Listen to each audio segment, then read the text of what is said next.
Hey guys, so I thought I would do a tag. I figured it's about time I do another tag.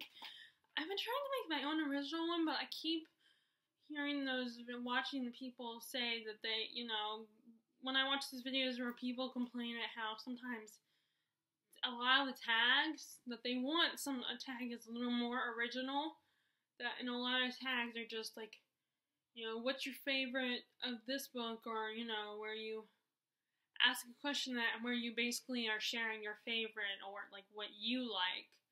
So it's very hard to come up with an original tag. I mean, I know I shouldn't put pressure on myself because at the end of the day, booktube is just supposed to be fun.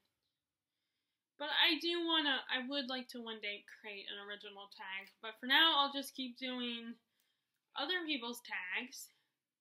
This is called the Campfire Book Tag. I watched Hardback Quarter do this tag, and I remember the one that inspired her to do this tag was the restricted section, which is another booktube parent, is one of the booktube parents that I actually kind of like. I don't watch them on a regular basis, but I do like watching them when I do. Okay, so, you guys know the drill, so I'm gonna get started. Okay, so question number 1 is build the tent, a book that tended being a drag. And I don't have neither of these books on hand.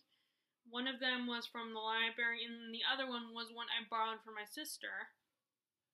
So the first one I picked was one, and to be fair, I actually DNF'd this book because it was just too boring for me. And that is The Bone Clocks by David Mitchell, which I don't even remember what that one was about. It was very weird, and it was kind of boring. I only had 2 weeks. I mean, granted, I can keep rechecking that books for as long as they let me, but I just didn't want to waste my time with it. It was kind of boring.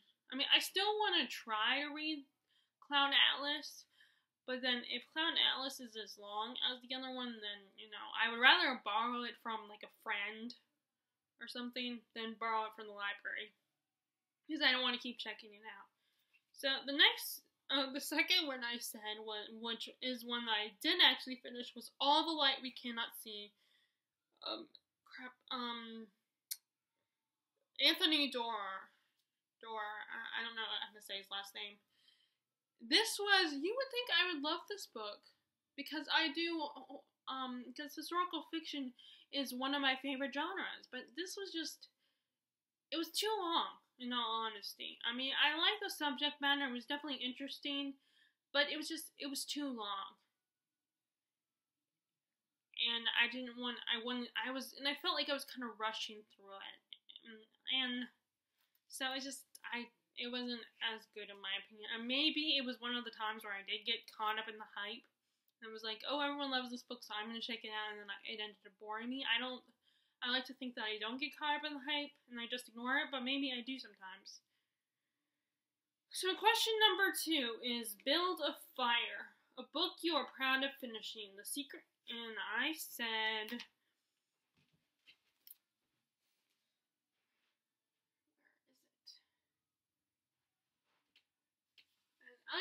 The Secret History by Donna Tartt.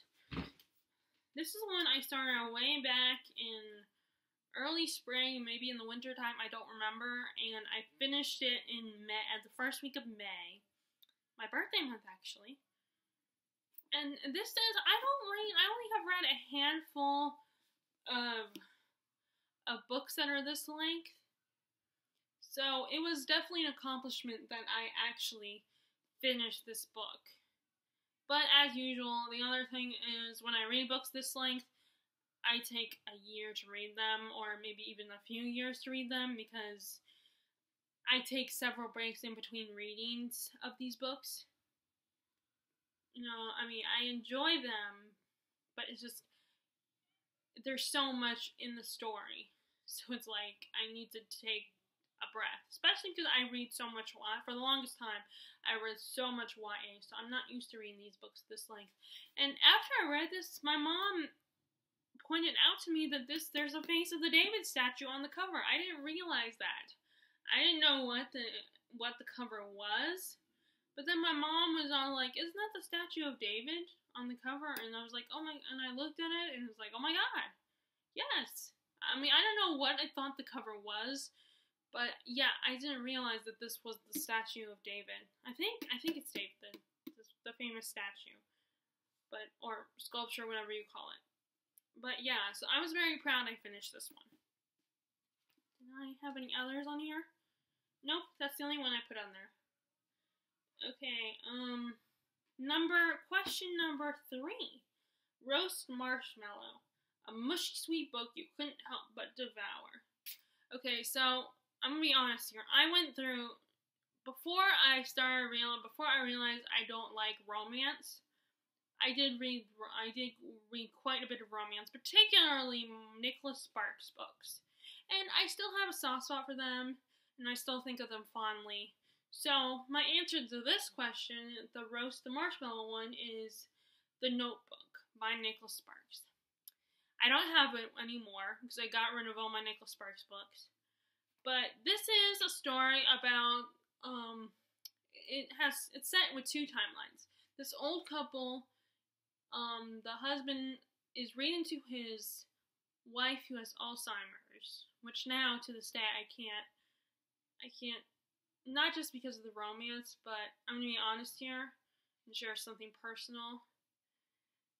My own grandfather had Alzheimer's, and he died a few years ago, well, more than a few now. So, to this day, I still can't bring myself to read that book, not just because of the whole romance thing, and I can't watch the movie either. And I also, anything to do with memory loss, first of all, I just don't like amnesia plots, period, because I think that's a cop-out, when something that's not meant to be a soap opera uses the amnesia plot. But like the one with Channing Tatum and Rachel McAdams, which also was the woman in The Notebook. The Vow, I want to say it's called. I think it's called The Vow, or something like that, where they play a young husband and wife, and that there's an accident. There's like a car accident or something, and she loses her memory. And she never really gets it back, which is probably a very realistic portrayal of that concept. And it's supposed to be based on a true story, but I can't watch that one either, because the idea really bothers me. So anyway, but I still hold this story in my heart. So he is reading the story of how him and his wife fell in love. The 2 of them fell in love. But because of Alzheimer's, if you know how Alzheimer's works, she might remember for a little bit, but her memory is slowly deteriorating. Her mind is slowly deteriorating. And it's how, so the next time, this other timeline is them falling in love. And it's set during the 1940s, and he was a kid from the wrong side of the tracks, and she and her rich parents were living there temporarily, and they have this beautiful summer romance, but her mother doesn't approve of it, because she wants her daughter to have a good life, and she feels like she can't get that with this guy. So it's a beautiful story. It's a beautiful romance, and I remember really loving it. And there is a sequel called The Wedding, and I did read that one, but I don't remember that one. I don't know if that one was about. I think it was about their daughter or son getting married, or them getting married. I can't remember. Wait, no, because I think there was a secondary plot where they were celebrating their anniversary. And it was about their child getting married, I think. But anyway. So, number 4. Gone fishing, which I personally like. I kind of like that, I like that hobby. I don't do it, but I have done it before. I have gone fishing with my dad before. My dad's a big outdoorsman. He likes a lot of outdoor sports. And I'm not talking like athletics, like baseball and football and all that. I'm talking like fishing, golfing, all those kind of sports. And yes, he does like hunting as well. But he doesn't do it as much anymore. I've done a little bit of fishing. Apparently, I wasn't as like I feel a sense of pride when you catch a fish, and I know the poor little fishies, poor little animals. I felt bad, but I do let them. We do let them go. We don't always take them, and sometimes you're not allowed to anyway because they want to preserve the fish in the pond or whatever body water they have. But anyway. So I personally like fishing. I think it's kind of nice and relaxing. I know a lot of people find it boring. But yes, like I said, I fish. Okay? So it's not like we actually keep the fish anyway, unless we're going to eat it. Okay? So don't get all animal rights activists on me. But anyway, a book that had you hooked by the first chapter. And the book I said was... I know technically I should have this ready, but I'm being lazy today. Where is it? It's down here, I believe. And that is Daughter of the Forest by Juliet Marillier. I've had this book for a long time now. And for a while, I kept going back and forth, debating if I should get rid of it and donate it because I've had it for so many years. But then one of the booktubers I watch, Sam from Sam's Nonsense, constantly talks about Julie Marillier, as well as, and also Jean from Bookish Thoughts was talking about her. Now she had just read this book as well. So, and they are two of my favorite booktubers. Oh, and the same with a Robin Hobb book, because I had one of Robin Hobb books. And I thought about getting rid of that one as well because I had it for a long time. So I finally got around, and I'm so glad I did. This was such a great book and very entertaining, a very good story. It's a retelling of the Six Swans fairy tale. I think I don't know if it was the Grimm's Brothers or Hans Christian Andersen's fairy tale. But it's so good. It has a lot of the elements of classic fantasy. It is slow moving. It's a slow moving story, slow moving plot. It doesn't have a lot of action or sex in or anything like that, so it's nothing like a Sarah J. Maas novel, for instance, or even George R. R. Martin's novel. But it's still very good and very beautiful story, and I think fantasy lovers, especially classic fantasy lovers, would really enjoy this. And that was. And like I said, it was a book that had me hooked from the very first chapter. Okay, so number 5 is Skipping Rocks. A book or series you DNF'd. Like I said, I did DNF The Bone Clocks by David Mitchell. But the other books I DNF'd, and of course I don't have these books because I'm not one of those people who saves all the books. And I'm also not one of those people who saves a book just because of a cover. I just don't see, honestly, I don't see the point in that, but to each their own, of course. But anyway, the two I said were The Madman's Daughter. I don't remember the author's name. To me, it was too, and maybe because, which is ironic, because I always defend young adult books. But sometimes, I do get the criticisms they receive, and I get why a lot of people won't read them, especially if you didn't grow up reading young adult books. And I hate to admit it, but I think there are some young adult books that I just can't read, and ooh, the sun's coming out. Sorry, I keep looking over out my window. But yeah, it had a lot of the elements that are just kind of makes young adult, that are the reason why I think a lot of people don't like young adult anymore. Like, the main character was a bit, she felt a very weak character, and very simpering, and I didn't like that. I'm not saying she has to be, badass and kick butt and take names and all that, I'm not saying she has to be like Arya Stark or Buffy Summers. But she just kind of irritated me. And maybe that's unfair, but and maybe, the situation she was in, it's understandable that she's, and I can't really, even though I've complained about how I don't like how people just say something sucks and they don't point out why, they don't explain why they don't like it, why they don't like this movie or this book. But honestly, I can't recall specifically, I can't pinpoint specifically, but I didn't like how she was, and I felt like she was constantly complaining and didn't do enough. She didn't take her life into her own hands. She spent the whole book, the part of the book that I read, on the run and trying to escape and freaking out, and she didn't do a lot. If I remember correctly. And it also had a love triangle. And yes, even though I say that I'm more tolerant of love triangles, I definitely understand why people are bothered by them. And it did have a love triangle in it. And sorry, my poor doggy was gagging. So I didn't like that one. The other one I DNF'd. The other two I DNF'd. I DNF'd Little Women by Louisa May Alcott.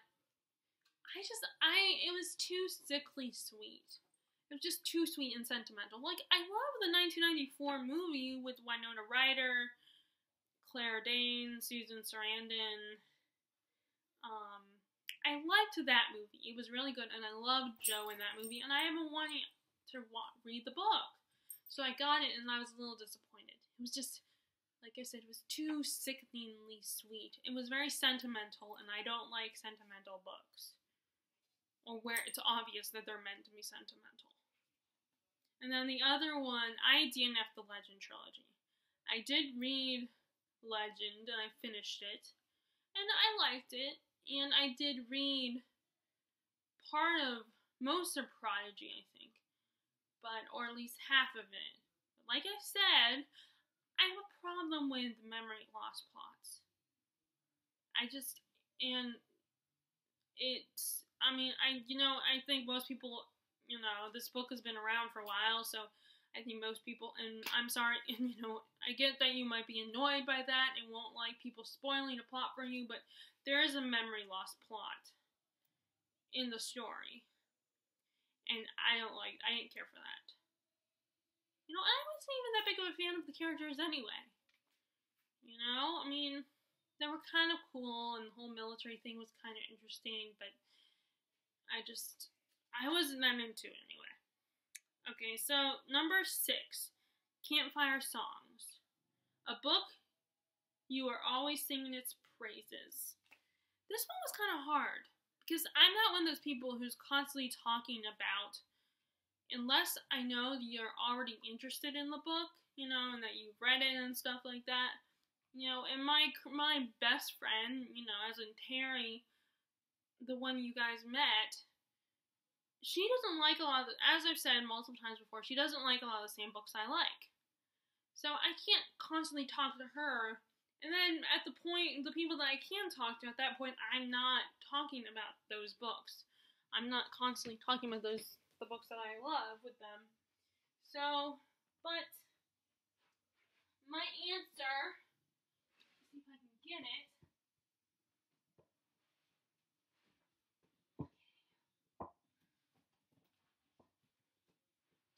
Is this book.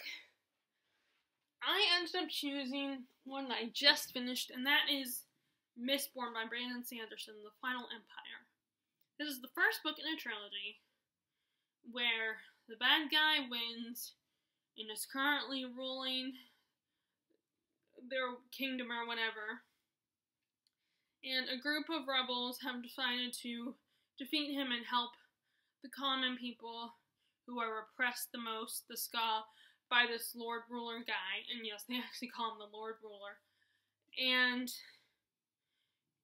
the magic system involves, swallowing metals, and each person who is an allomancy or missing, they swallow a metal, and they can do things like run really fast, leap tall buildings in a single bound kind of thing. They can make themselves invisible. They have one power that they're really good at. But there are some people in this world that are Mistborns who can do work with multiple metals. And our two main characters, Kelsier, who's the leader of this ragtag team of rebels, and Vin here can do that. And Vin is this, I think she's like a 16-year-old girl who has like these trust issues, but she joins the team anyway because she wants to at least try to defeat the Lord Ruler. And her job is to infiltrate the noble houses and help them start a war so that they won't be able to, when they try to defeat the Lord Ruler, the houses won't be much of a help. And there is a little bit of romance in this, which I'm fine. I like romance in my fantasy. So, it's really great. It's a great story. The magic concept is really cool. And I recently bought his Stormlight Archive series, the first 2 books anyway. I haven't bought Oathbringer yet, but that might go on my Christmas list. And I might start that one as well. But this was such an awesome book. I love all the characters. I get frustrated with them at the same time, but that doesn't mean I don't love them. This means that just they really got to me and got my attention. It's just such a really cool book, and I definitely recommend reading it as far as if you're a fantasy lover. Okay, so that's the one I'm singing praises.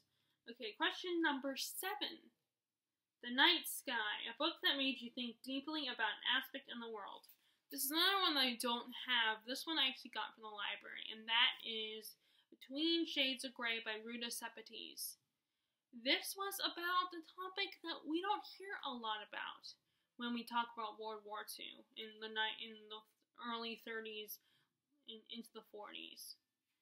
This is basically about Stalin and his horrible reign and the people that he sent that weren't full-on Russian, weren't of his belief system or religion. They, were different from it.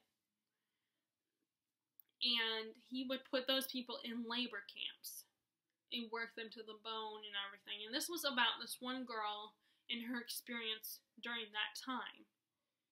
It's a very tragic story, but very beautiful. It's a bittersweet story.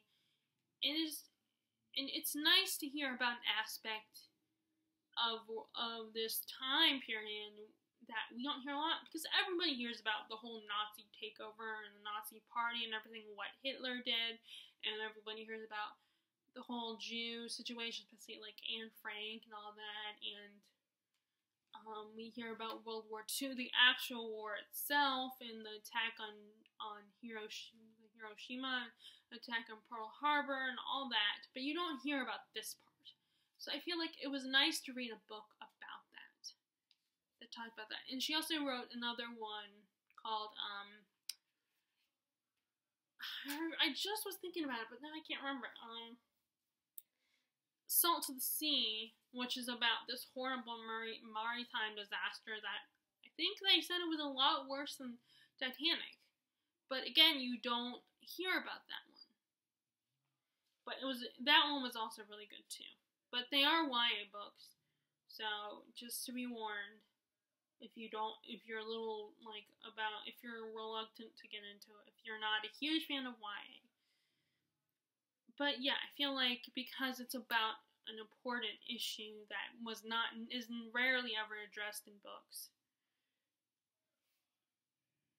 Okay, so the last question, number 8, is the teardown, the end of your weekend camping trip, which was really sad because I do love camping. And that is a book with a bittersweet ending, and this is another one I don't have in my possession, because again, it's a Nicholas Sparks book, and that is A Walk to Remember. This was my first Nicholas Sparks book, and I will hold it in my heart forever.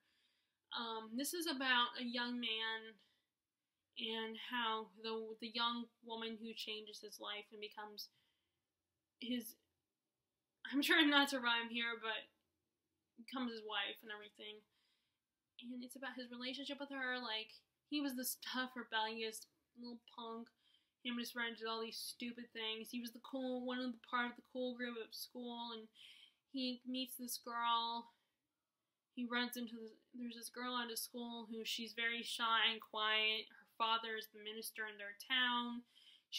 has very strong spiritual beliefs. She's a young Christian, and she's bullied and mocked and made fun of all the time.